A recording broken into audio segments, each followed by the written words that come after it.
Hey,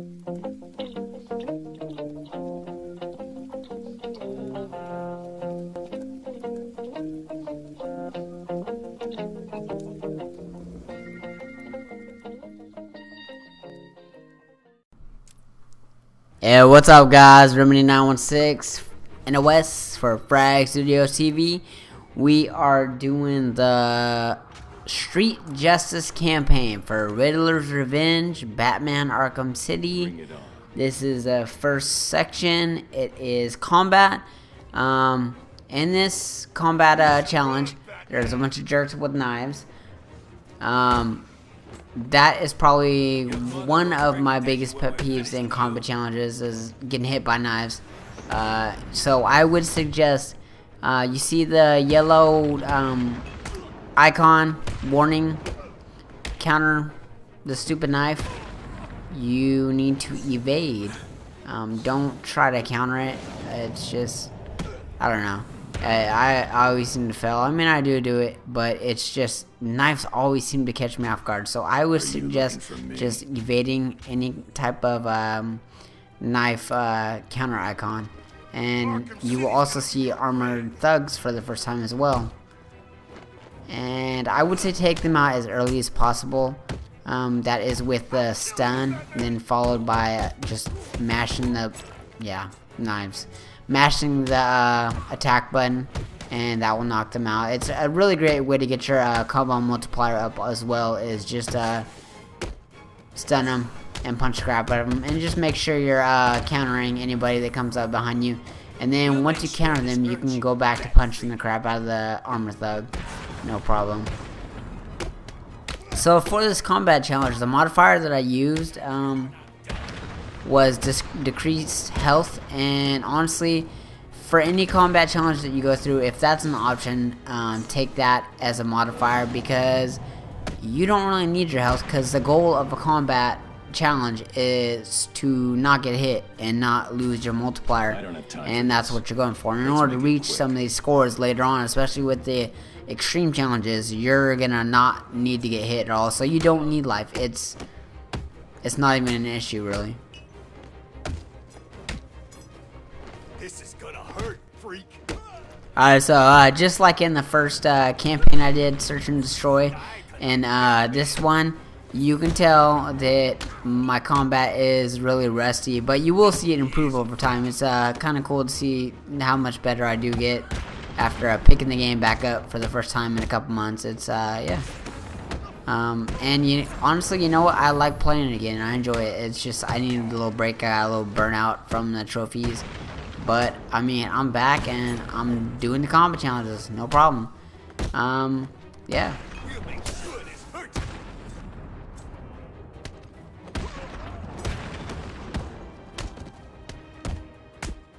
And the reminders on combat is just evade as much as you can. Make sure you use the stun, double tap A to jump up on them, do the aerial attack. And make sure you do that finisher right there, the triple stun followed by the takedown. That's times 75. I'll tear out your spine. And honestly, this is another one where you could probably get the 3 medal score by round 2 if you're really good. Round 3 definitely if you're pretty good at combat. But I mean, you've got 4 rounds, so take your time. Don't worry about it. You got it. This'll be easy, fat freak.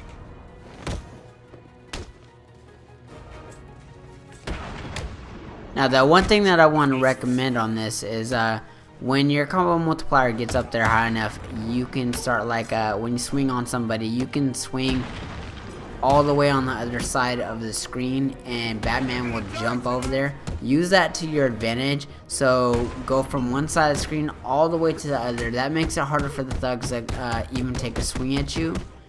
That way, if you keep moving around, you don't have to counter as much, and I mean, you can knock them out really quick.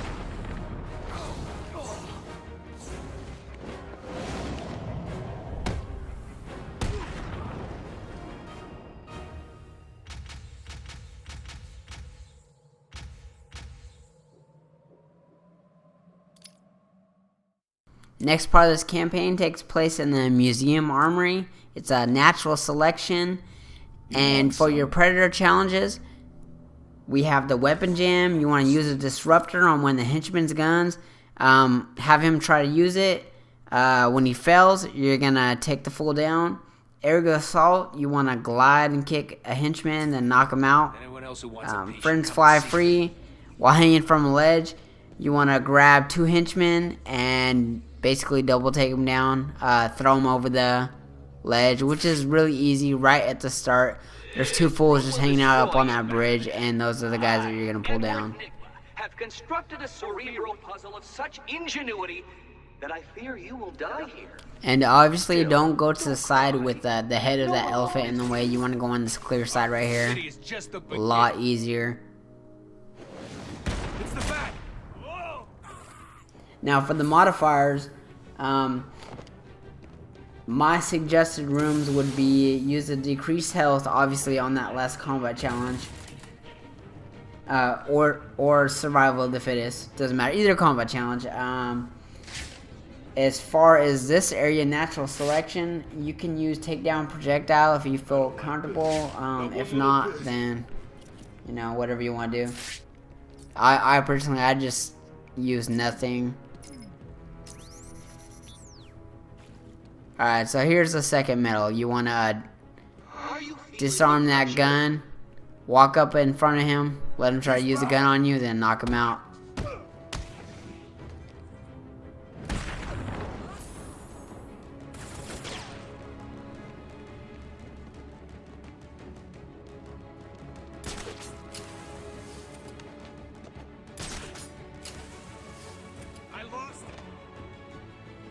Here's the plan.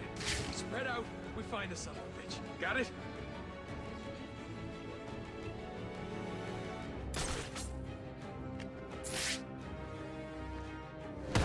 Alright, that really wasn't what I was trying to go for.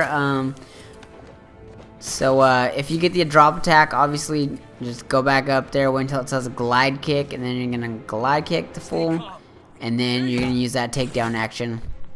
Jump in there a little bit first. And that's the third medal. Now you just gotta finish off the rest of these guys, and that's it. He's gone. I lost. Find him now.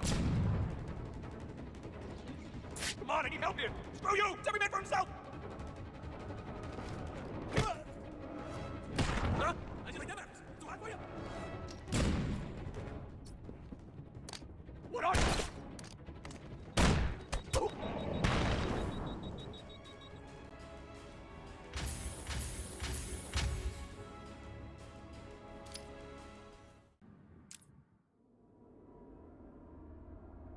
Alright, this is the last part of this campaign.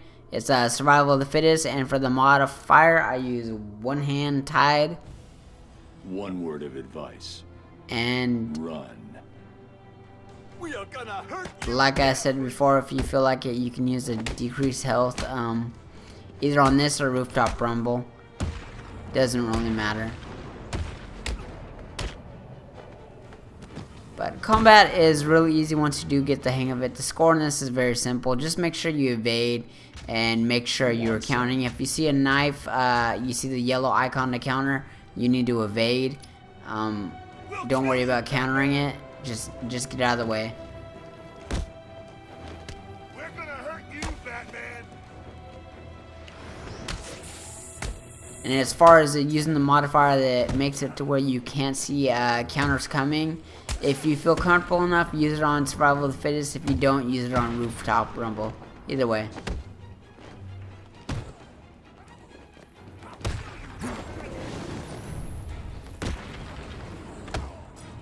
Now, easy way to reach this score would be to make sure you're using your quickfire gadgets. Make sure you use all your special moves. Make sure you're using stuns. Aerial assault, just make sure you combine everything. That gives you a higher combo variation, gadget variation, and that's what you're going for. I mean, Just you guys. you don't have to do that, but it ups the score even more. You get bonuses for using all that, as well as not getting hit in a round. You get a flawless bonus for that. Yeah, if you happen to do that through all 4 rounds, you get a bonus for that as well. And if you get knifed with a broken bottle, I'd say you're in a bar fight.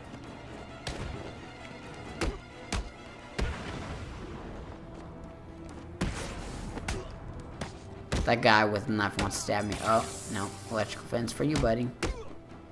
The Harlem Shake. Ah, I don't know what I did.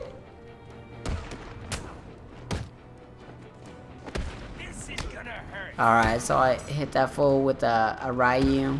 He went night-night. I got second medal.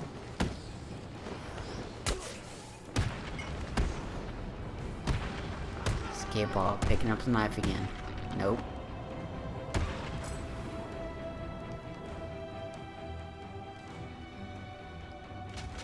Don't make me hurt you. Alright, so that was a fairly sad round 3, so hopefully I can clean up my act in round 4. This is another one where you should have, actually a lot of these early on combat challenges, you should have the score by round 3 if you're pretty good at combat challenges. If not, don't sweat it, you've got 4 rounds. And I mean, if you keep failing, you're only getting better by failing, so don't sweat that.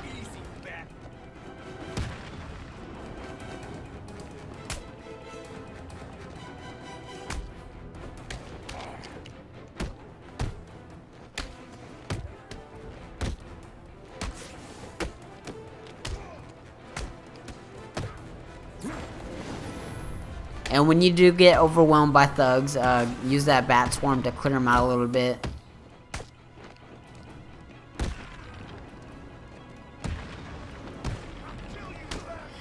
A great tactic is to use your stun followed by a bunch of beatdowns, and then immediately use your bat swarm, and then do another stun and beat down again, and then use your swarm again, and just keep repeating that. That's a good way to keep them clear.